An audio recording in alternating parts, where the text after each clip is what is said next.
Level 1. The Lookout. You're 16, standing outside a pachinko parlor in Kabukicho. You have a phone, a vending machine coffee, and one job: watch the street. If you see unmarked police cars, you text a crane emoji. If you see a black van with tinted windows, rival clan, you text a dragon. You're paid 10,000 yuan a week. That is around $65. Cash in an envelope. The senior members don't acknowledge you. You're furniture, but you're learning. You see how the system works. The local Koban officers walk by twice a day. They nod. They've been paid off. The real threat is the organized crime division. They can't be bought. One evening, a convoy rolls through. You freeze. You forgot to send the warning. 30 seconds later, your phone explodes with messages. Where the fuck are you? Sleeping? A man in a dark suit appears beside you. He doesn't yell. He just stares. Next time, you'll be swimming in Tokyo Bay with concrete shoes. You don't forget again. Level 2. The Transporter. You're 19. A senior member approaches you at a convenience store. You know how to drive? Of course you do. Good. Tomorrow morning, 5 a.m. Warehouse in Yokohama. You show up. There's a white delivery truck. The cargo area is loaded with restaurant equipment, industrial refrigerators, ovens. Welded into the hollow bases are 200 kilograms of methamphetamine from North Korea. Your route: Yokohama to Osaka. 6 hours. If you get stopped, you're looking at 15 years in Fuchu prison. If you make it, you get 300,000 yuan. You drive. Every time you see patrol lights in the mirror, your stomach drops. But you make it. You park at a warehouse near Dotonbori. Men unload the truck. One hands you an envelope. You've never held this much money. You do it again next week, and the week after. You're making more in a month than your father made in a year before he lost everything to loan sharks connected to the clan. Your work becomes routine. You stop being scared. That's when people get sloppy. That's when they get caught. Your friend gets arrested at a checkpoint in Shizuoka. He's facing 12 years. The clan doesn't send lawyers. They just find a new driver. Level 3. The Collector. You've been driving for 2 years. No arrests, no accidents. You've proven you're reliable. Now they give you a tanto knife and a list of addresses. You're a collector. Business owners in your territory pay monthly protection money, Mikajimerio. It's not optional. A ramen shop pays 50,000 yuan. A hostess club pays 500,000 yuan. A construction company pays 2 yuan million. You go door to door. You collect the envelopes. Most people pay without issue. They know the rules. But there's always someone who thinks they're smart. A restaurant owner tells you he can't pay this month. Business is slow. You nod. You leave. You come back that night with 2 kyodai. You smash every window. You overturn every table. You break the owner's fingers with a hammer in his own kitchen. Next month, he pays triple. You're making 150,000 yuan a week. You buy a used Mercedes. You buy your mother an apartment in Shibuya. She doesn't ask where the money comes from. She just cries and holds you. But you're also a target now. Rival clans want your territory. The police want to make examples. Every collection, you're exposed. Level 4. The Cell Leader. You're 27. You run a crew, 15 men. Your job is simple: move product and protect territory. The clan supplies you with 50 kilograms of amphetamines every month. You break it down. You sell to street dealers and club owners. You send the money up the chain. You keep 15%. That's 5 yuan million to 8 yuan million a month in your pocket. You're also responsible for security. If the Yamaguchi Gumi decides to push into your territory, you respond with violence. You don't wait for permission. You handle it. A rival crew stabs one of your lookouts outside a karaoke bar. You find where they operate a small office above a sushi restaurant. You send 8 men with katanas and baseball bats. They storm in at midnight. 6 people end up in the hospital. 2 don't make it. It makes the evening news. The police promise action, but the precinct captain is on payroll. Nothing happens. You're living well. You have an apartment in Roppongi. You have a girlfriend who thinks you work in real estate. You have respect, but you're also managing chaos. Your men are young and reckless. They get high on their own supply. They start fights in clubs. They attract attention. You have to discipline them. Sometimes that means a beating with a wooden sword. Sometimes it just means a bullet. And the pressure from above is constant. The regional boss wants more money. Always more. If you don't deliver, you're replaced. And replacement is permanent. Level 5. The regional operator. You control a district now, maybe Shinjuku or Osaka's Namba. You have 6 crew leaders reporting to you. You manage supply, distribution, and enforcement. Your meetings are in private rooms at expensive restaurants that change every week. You arrive in armored Lexus SUVs. You have bodyguards. You carry a custom Nambu pistol you've never actually fired. Your job is to think strategically. The Oyabun wants to expand into Kobe. You plan the operation. You identify weak points in the Yamaguchi-gumi's territory. You bribe local police to look the other way.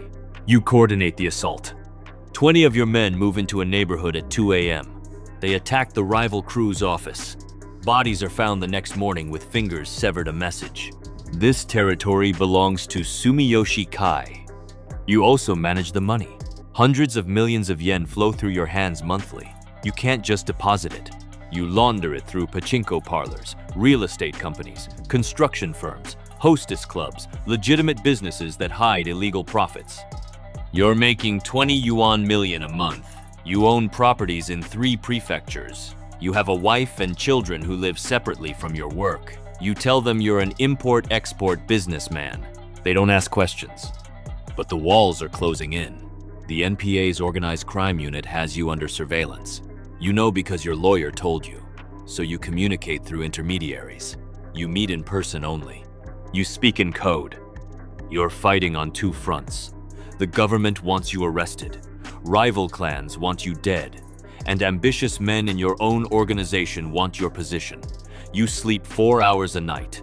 You trust no one completely, not even your blood brother. Level 6. The territory boss. You run the region. Every drug shipment, every assassination, every bribe goes through you. You have 800 men in your organization. You generate 2 yuan billion a month for the clan. But you're a shadow. The public doesn't know your face. You don't give interviews. You don't appear in photographs.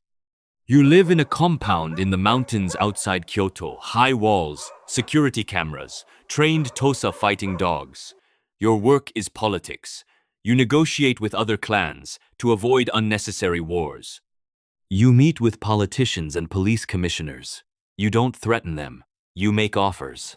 A briefcase with 200 yuan million, a share of the profits, a piece of the empire. Most of them take it.